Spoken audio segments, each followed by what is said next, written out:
सबसे बड़ी बात है कि बहुत ही दुर्भाग्यपूर्ण परिस्थिति है और जो घटना घटित हुई है उसमें बड़ी संख्या में हमारे जवान शहीद हुए हैं। तो मीडिया के माध्यम से जो जानकारी मिल रही है तो संख्या 20 है, तो बहुत बड़ी संख्या है। और हिमाचल प्रदेश में एक हमारा नौजवान अंकुश ठाकुर जो है हमीरपुर, वो भी उसमें शहीद हुए हैं। मैं ऐसा मानता हूं कि चाइना ने ये विश्वास तोड़ा है, कई अरसे के बाद ये घटना घटित हुई है। इससे पहले कुछ घटनाएं घटित होती थी, लेकिन वो धक्का मुक्की तक थोड़ा बहुत जो है वहां तक सीमित रहती थी। लेकिन इस स्तर पर घटना घटित हुई जिसमें हमारे बहुत सारे जवानों की शहादत हुई है, ये निंदनीय है, दुर्भाग्यपूर्ण है। और निश्चित रूप से भारत आज की तारीख में जिस रूप में आदरणीय मोदी जी सारी चीज़ों को गंभीरता से ले रहे हैं, निश्चित रूप से मेरा मानना है कि ये बहुत बड़ी चूक चाइना की ओर से हुई है, बहुत बड़ी गलती उनने की है। और मैं सभी जितने भी शहीद हुए हमारे सैनिक हैं उनके प्रति श्रद्धांजलि अर्पित करता हूं। देश के लिए, देश की रक्षा के लिए उनने अपने जीवन की कुर्बानी दी और उनके परिवार को ईश्वर इस दुख को सहन करने की शक्ति दे। और हिमाचल प्रदेश से जो अंकुश ठाकुर हैं उनके परिवार के प्रति भी मैं संवेदना व्यक्त करता हूँ। सारी बातें उसी दृष्टि से पहले से भी हम कहते रहे हैं, आज भी इन बातों को कह रहे हैं, क्योंकि चाइना हिमाचल की सीमा तक पहुँच गया है, तिब्बत में, और एक बहुत मजबूत इंफ्रास्ट्रक्चर रोड का और उसके साथ रेलवे का नेटवर्क जो है वहाँ पर उनने खड़ा करने की कोशिश की है।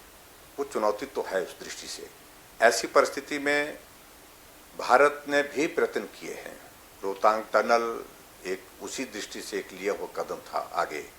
और मैं उम्मीद करता हूं कि आने वाले समय में जहां रेलवे की बात है, चाहे वो दूसरी कनेक्टिविटी की बात है, वो आप आज की तारीख में जो सामरिक दृष्टि से बहुत उसकी आवश्यकता है। लेकिन फिर भी ऐसे हालात में भी मैं मानता हूं कि भारत जो है सक्षम है, मजबूत नेतृत्व भारत में आज की तारीख में मोदी जी के रूप में मौजूद है और निश्चित रूप से जो है वो सारी परिस्थितियों का सामना करने के लिए भारत तैयार है। हिमाचल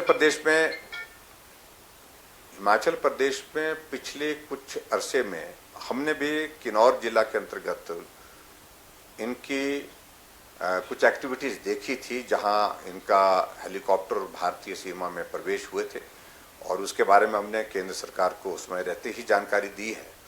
और उन सारी बातों को लेकर के हमको आभास लग रहा था कि चाइना कुछ न कुछ ऐसी मंशा के साथ कुछ चीज़ें सोच रहा है और उसका परिणाम जो है हाल ही में देखने को जो मिला, ये उसका मुझे लगता है कि एक नतीजा है। मेरा इसमें बड़ा ये है कि स्ट्रैटेजिक दृष्टि से, सामरिक दृष्टि से जो आवश्यकता है उन आवश्यकताओं को भारत ने प्रायोरिटाइज किया है। ये निश्चित रूप से प्रायोरिटी में काफ़ी ऊपर जा रहा है और रोहतांग टनल के बाद लेह तक जो 4-5 टनल्स और उसमें बननी है वो भी वर्कआउट हो रही है धीरे धीरे।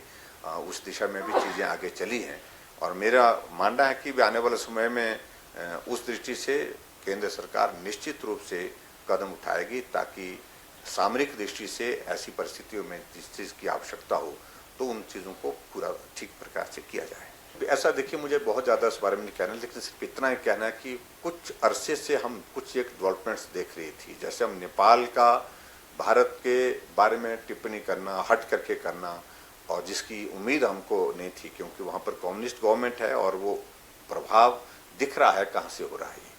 ऐसी परिस्थिति में और भी चीज़ें जो सीमा पर कुछ जगह चाइना के साथ जो स्कफल हो रहा था हमारे सैनिकों का, वो भी एक इंडिकेशन दे रहा था उस दृष्टि से।